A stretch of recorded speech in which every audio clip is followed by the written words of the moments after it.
Hi everybody, this is Craig Tanner for The Mindful Eye and the photo of the week on the Daily Critique. This week's photo of the week was submitted by Abby, who's an intermediate photographer from California. Abby shot this on a photo outing with a group of photographers. They went to the Walt Disney Concert Hall in Los Angeles. He said that he didn't find the quality of light for an overall shot very appealing. He started to look for alternatives, and then he saw the lighted boards that the person is standing in front of, and he noticed the light on the buildings that were behind the concert hall, and he said that he asked his friend who was photographing with him to go into the shot, so this became a conceptual shot that he sort of pre-visualized. He also said he was inspired by another photographer who has created a couple of books called Urban Dreams, and that's the title of the shot. So some inspiration here coming from another source, which is really neat. And Abby shot this with a Canon 40D 35mm lens. Exposure information is ISO 100 f9 and 6 seconds. It must have been on the tripod here. And I want to start with something that might seem odd. Abby says, sorry for resubmitting this image just in case you might like it the second time. I'm really glad Abby did. I love it. Didn't see it the first time. Not that I want to encourage people to resubmit the same image over and over again for the Daily Critique or Photo of the Week. But a very simple but basic point.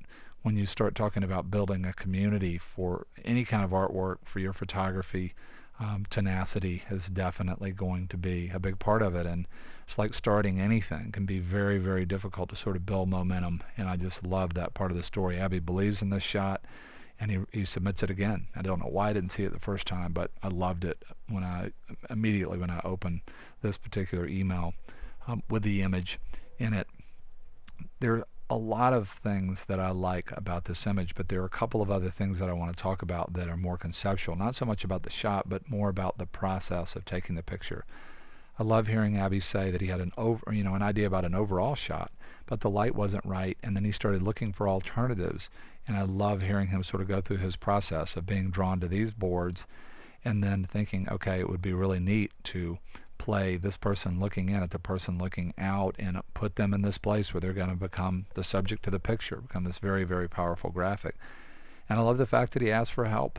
We can be so hesitant when it comes to doing anything connected to people on our photography. I know that from teaching a workshop called The Next Step, where we see what photographers are afraid of. People can be very, very hesitant to photograph people or even ask people for help. And I love the fact that in addition to being conceptual, Abby's asked somebody else to help him with the shot. One of the things I'd really encourage you to think about as a takeaway from the video today, try taking your camera with you for the next week, everywhere you go.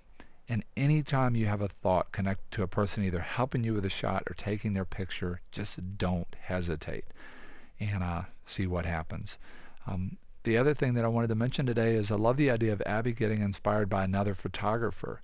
And I'd really encourage you, if you're a photographer, to think about ways that you can load your mind with inspiration.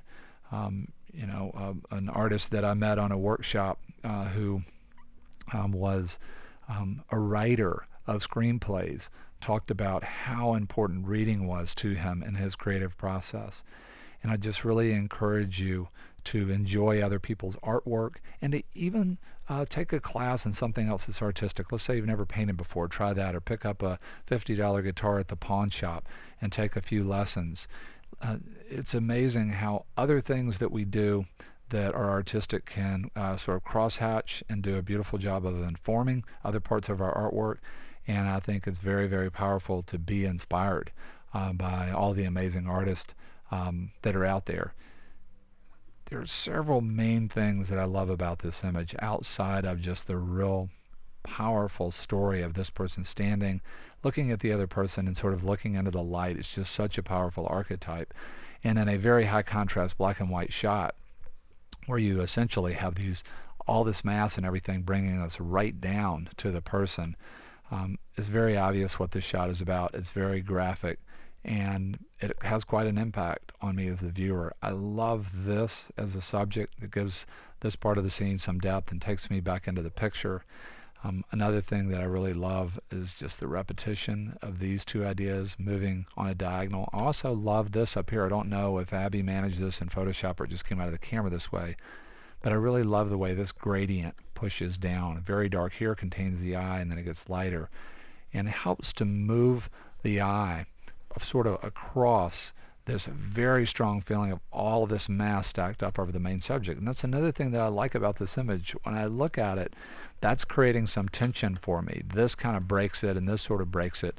There's still a sense of things being very sort of stacked up and weighing down on that person. And it's, to me, it has a big psychological impact on the story that you might make up about the person standing there. So in some scenes I might say, let's not have all this energy that's implied, this sort of static. But I think in this case, with a person being so graphic, sort of hands in the pockets and looking into the light, and then all this mass pushing down, I think it works really, really well in the shot. Lots of things to take away from the picture today, and a lot of them just about process and conceptual things. Really powerful image. I want to say a huge thank you to Abby for sharing it with us again. Glad I saw it this time, and want to say a big thank you to you for being here on The Mindful Eye. Hope you have a great weekend.